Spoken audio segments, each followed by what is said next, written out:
Hey Frontline fans, welcome back to Comic Frontline, and fans, you're back with me, Mike Spider Slayer, getting ready to do that all-important comic book review so you, the fans, can make a decision what comic books to buy. And today, guys, we're talking about another Marvel Now title, and that is the Avengers 1.1. That's right, guys. This is the series where it takes place between all the original Avengers issues. And if you don't like the new Avengers title, and you like the classic nostalgic Avengers, well, this book is for you.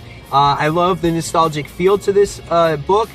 Even the cover itself, it shows you like the characters' heads, how, you know, old school Marvel titles used to do. And when you look at the characters in the book, when you open up the artwork, again, it has that nostalgic feel to it. Kind of has like this faded pages.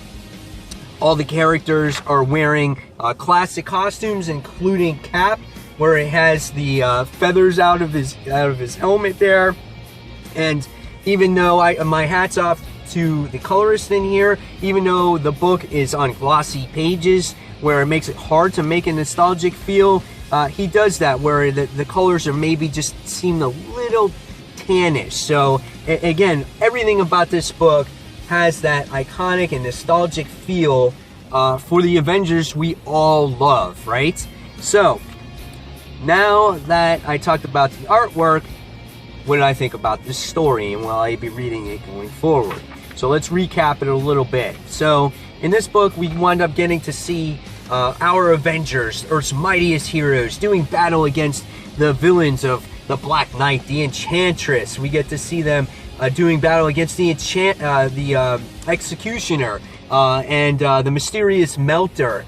And they're pretty much kicking ass and taking names. And it was awesome to see old school Iron Man in here, and just, you know, just doing classic battles, you know, teaming up together and taking care of business. You know, people out in the streets love the Avengers. They're cheering them on, and everyone's all hyped about them, except really for the Avengers themselves. They're burnt out. They're tired. They feel like they just can't handle it, and they need time off. So Iron Man hands over the keys to Captain America, and they come up with this plan, and they say, hey, we're taking time off, we're a distraction here, we're not into it like you are, Cap, and so we found some replacements for you.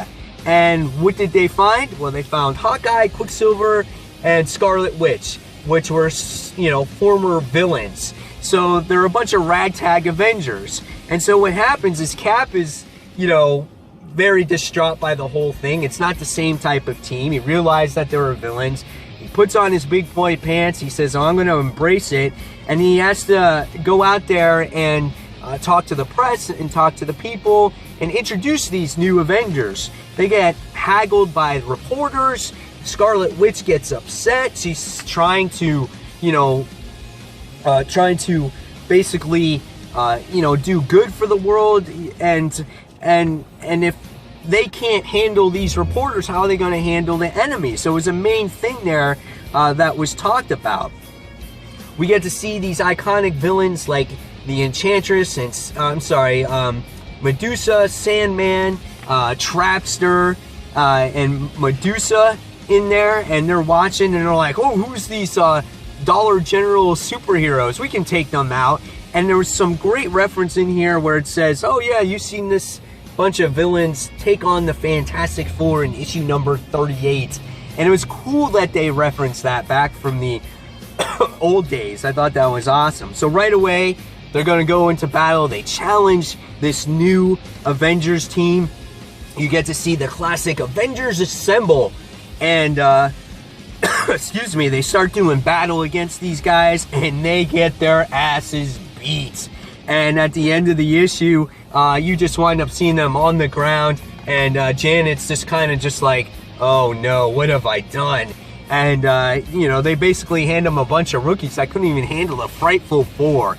So, and next issue, we wind up getting to see this cover here. So, what happens in the next issue, not too sure yet, but what did I think about this book?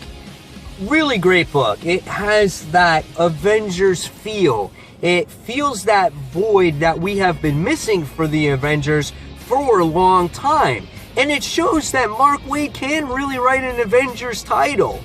I just don't know what it is about the new Avengers title that just doesn't appeal to me. He writes old school Avengers beautifully.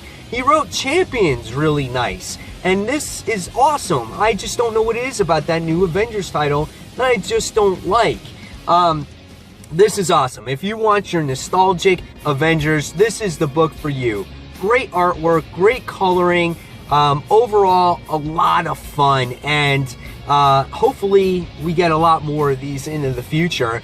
And I wouldn't mind if Marvel actually did this with maybe some older books, you know, the Lost Tales of the Amazing Spider-Man, or you know, the Lost Tales of the X-Men, certain things maybe that we haven't seen before.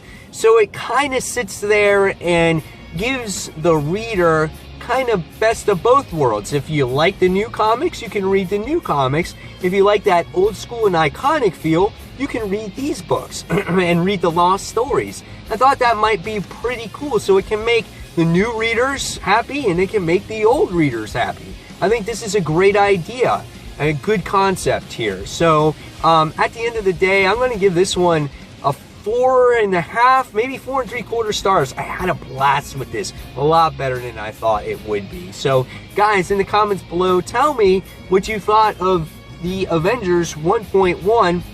And as always, fans, thank you for watching Comic Frontline, and until the next comic book review, don't forget to check out all the other Frontliners reviews, comic book hauls, and check out our own live show each and every Tuesday night, 9:30, 10 p.m. Eastern Standard Time. And don't forget to check out comicfrontline.com for all the greatest and newest news articles. So again, guys, thank you for watching. Until the next comic book review, this is Mike Spider Slayer signing off. Take care, fans. Bye.